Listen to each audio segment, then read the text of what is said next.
오늘 함께 말씀을 나눠보기를 원합니다. 오늘 본문 말씀은 먼저 배경을 좀 설명해 드리면 이스라엘의 가장 어두운 시기인 그 시기에 있었던 신앙 무용담 같은 이야기입니다.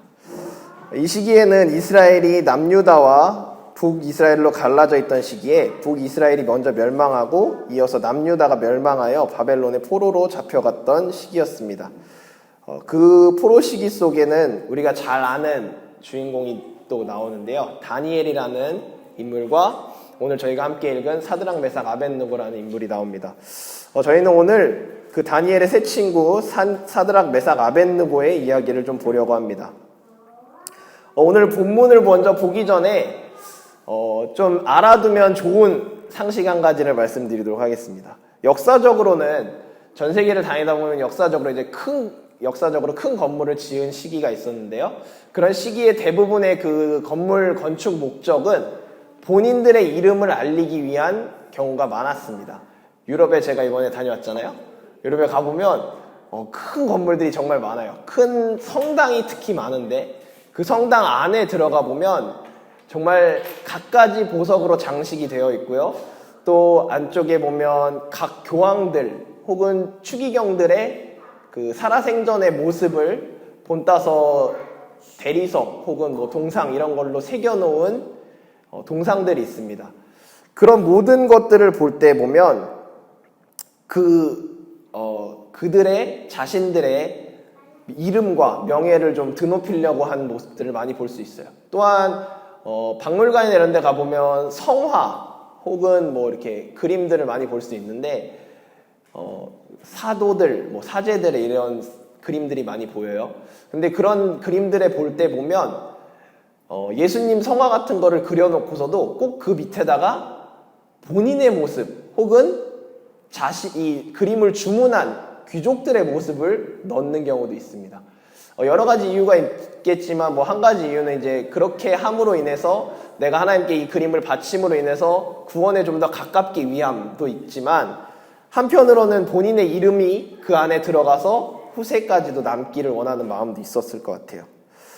오늘 본문 앞쪽에 보면 이제 느부갓네살 왕이 바벨론에서 이제 자신의 부와 권력을 나타내기 위해서 지었던 금 신상을 볼 수 있습니다. 크기를 지금의 단위로 환산을 하면 한 18m 정도 되는 매우 큰 신상이라고 이야기를 하는데 리우자네이루에 있는 그 거대 예수상 있잖아요. 리우에 있는 그 브라질에 그 예수상이 30m 정도 되는데 그 당시 건축 기술과 지금의 건축 기술을 비해서 봤을 때 그 당시에 18m의 높이의 건물을 지었다는 건 엄청나게 큰 건물인 거예요. 지금으로 쳐도 아파트 몇 층씩 올라가는 높이의 건물인데 그 정도의 그 신상을 세웠습니다.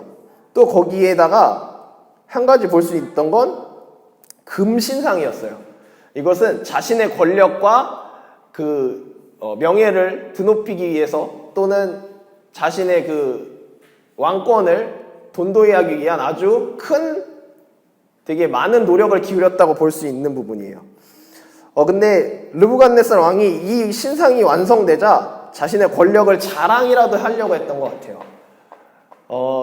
자신의 권력을 이제 사람들을 통해서 각 지방의 전령을 통해서 총독들과 수령과 행정관과 모사와 재무관과 재판관과 법률사와 아무튼 각종 지위에 있던 많은 사람들을 불러들여요.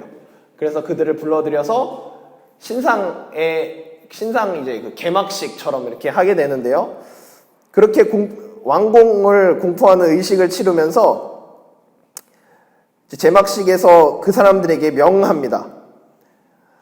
이렇게 명했습니다. 나팔과 피리와 수금과 삼현금과 양금과 생황과 및 모든 악기 소리를 들을 때에 왕이 세운 금 신상에 절하라 라는 이야기를 합니다. 이 이야기를 하면서 어떤 생각을 했을까 생각해 봤어요. 본인이 세운 이 신상을 바라볼 때마다 사람들은 느부갓네살 왕의 권력에 대해 생각할 수 있고 그리고 누가 세웠는지 본인의 그 왕권에 대한 모든 백성들이 다 한 번씩 더 생각할 수 있는 그런 기회가 되지 않을까? 그러니까 이런 명령을 하지 않았을까라는 생각을 하게 되더라고요.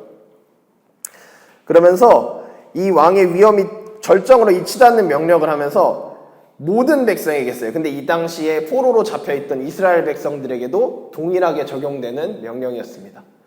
근데 이 이스라엘 백성들은 하나님만 섬기는 백성인데 그들의 그 민족성과 또 하나님만 섬기는 신앙에 정면으로 부딪히는 명령일 수밖에 없었던 거예요. 오늘날 우리가 살아가면서도 분명히 이런 경우가 있을 것 같아요. 내 삶을 살아가면서 신앙과 부딪히는 경우, 또는 뭐 일하면서라든지 또는 주변인들과의 관계, 이런 경우에서 내 신앙과 부딪히는 경우가 있을 수도 있고, 어떤 자리에서는 그 신앙을 숨길 수밖에 없는 자리가 있을 수도 있을 것 같아요. 근데 나는 분명히 예수님을 믿고 있는데 기독교인이면 하나님이 복 주셔서 온실 속의 화초처럼 자랄 수 있을 것 같은데 막상 삶을 보면 그렇지 못하죠. 그리고 오히려 내가 온실 속에 있을 때 어떤 때는 그 온실 속까지 파고드는 절망적인 상황이 있을 때도 있습니다. 기독교인으로서 바른 신앙을 지키고 살아가는 것이 너무나 힘든 순간이 많아요.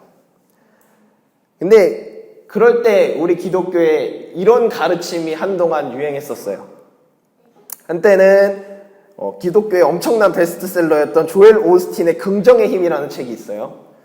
이 책이 딱 나왔을 때 베스트셀러가 되면서 기독교인들 사이에 엄청난 인기가 있었습니다. 서로 막 선물 주고 막 목사님들도 막 다 보고, 그러고 이 책을 읽고 은혜 받으신, 한때 은혜 받으셨다는 그 목사님들이 막 이 책을 앞다투어 이 책을 가지고 설교를 했습니다. 뭐 성경에 또 새로운 성경이 등장한 것이냐 엄청나게 설교를 했었어요. 그러면서 가장 많이 응용했던 구절이 있습니다. 할 수 있거든이 무슨 말이냐, 믿는 자에게는 능치 못할 일이 없느니라 라면서 긍정적으로 생각하면, 하나님이 도와주실 거라고 긍정적으로 생각하면 우리가 무슨 일도 할 수 있다라는 이야기를 했습니다. 또 기독교인들은 이런 이야기도 많이 합니다. 너 절망적인 상황에서 기도 많이 해봐라. 그럼 하나님이 도와주실 거야. 하루에 1시간씩 작정해놓고 그 시간 꽉꽉 채워서 기도하니까 응답되더라. 그렇게 작정 기도해서 내 몸이 아팠는데 몸이 나았다더라. 그리고 큰 소리로 부르짖으면서 기도하면 하나님이 들어주실 거야. 이런 이야기를 많이 했습니다. 그런데요, 긍정의 힘으로 버티고 그렇게 기도 열심히 하면서 버텼는데, 긍정의 힘으로 버텼는데 만약 나아지지 않는다면 제 믿음이 약한 걸까요? 하나님이 없는 걸까요? 그리고 또 기도를 엄청 많이 했어요. 막 매일 철야하고 기도 많이 했는데 우리의 힘든 상황이 나아지지 않으면 내 기도가 부족했던 건가요? 하나님이 일하시지 않는 건가요? 아니면 내가 막 부르짖으면서 기도했던 그 목소리가 작아서 하나님이 듣지 못했던 것일까요? 오늘은 주인공인 사드락, 메삭, 아벳느고는 어떤 모습이었을까요? 그들은 느부갓네살 왕의 명령으로 정면으로 도전하는 모습을 보입니다. 왕이 세운 금 신상에 절하지 않았던 것입니다. 그들의 행위는 어떻게 보면 왕의 권력에 정면으로 반항하는 행위였기 때문에 반국가적 반역 행위로 볼 수 있는 모습입니다. 그 결과는 분명하게 풀무불에 던져지는 것이었습니다. 여기서 말한 풀무불은 쇳덩이를 녹이는 용광로 같은 불을 의미합니다. 엄청나게 뜨거운 불이에요. 그 불 속에 자신이 빠져 죽게 될 것이라는 걸 분명히 알았어요. 그리고 분명히 그 불 속에서 타 죽을 것을 알았는데 그들은 전혀 위축돼 보이지 않습니다. 과연 왜 그럴까요? 앞에 말했던 긍정의 힘으로 풀무불에 들어가도 괜찮을 것이라는 긍정의 힘으로 버텼던 것일까요? 앞서서 제가 말했던 긍정의 힘이나 기도라든지 이런 것이 사실 100% 틀렸다고라는 말은 못해요. 어찌되었든 우리가 살면서 긍정적인 마인드로 살아가는 것도 필요할 때도 있고, 또 하나님께 기도하면서 부르짖어야 될 때도 있습니다.